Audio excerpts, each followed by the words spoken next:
काय जिजा भाऊ, लय दिवसानंतर दिसला बाबा. कुठं गायब होतास? मायला ती आठवण येत होती राव मला. ना स्वप्नात पण आहे ना, मला कधी कधी स्वप्न पडायचं की तू मला येऊन म्हणते दीप्या कुठेस तू, दीप्या कुठेस तू.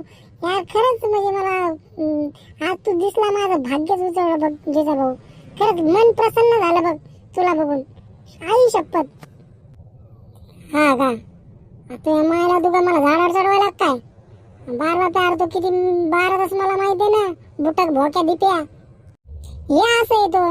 मायला मनातल्या भावना व्यक्त करा तर तुमच्या बोटात लागते लगेच वळवळ व्हायला. जाऊ दे, लग्न बिग्न करणं माय घाल्या कवरकरातच बिगर लग्नाचा बुटक भोक्या.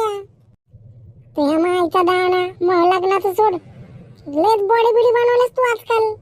इंस्टावर फेसबुकवर ते व्हिडिओ बघत असतो मी. नुसत्या बॉडी बनवायला तू. अरे भाऊ, बॉडी बिल्डर बनायचं आपल्याला या क्षेत्रात आहे ना, आपल्याला एक ओळख निर्माण करायची. माझं ते सगळं ठीक आहे भावा. तुला बॉडी बनवायलाच नाही कधीपासून. तू नुसत्या अंडे खायलास, मटण खायलास, हे खायलास, काकड्या खायलास, काय काय खायलास. आपण माय गेला तू ढेरी कमी व्हायला ना. हाय तसं ना तुझं ती टरबुजासारखी लोंबलेली आणि त्यालाच व्हिडिओ काढू तू नुसता करू. अरे मला तर कधी कधी वाटते तू हागतस का काय चिड्डी मध्ये. अरे चेक करत आहे बाबा, ते डंडस मारताना दिसता तो असं तोंडाकडे बघून असं वाटतं का चिड्डीत हागायला का काय. तुझ्या माईचा दाना बार बाबा दीप्या, तुझ्या माईचा भोसडा तुया. तू पवडा मी तुला ना ढेरी खाली घेऊन मारून टाकीन भेंचो. तुझ्या माईचा दाना इतकीला तुया. हा ए गोऱ्याला फोन लाव रे, त्याच्या माईची गाण्याचा.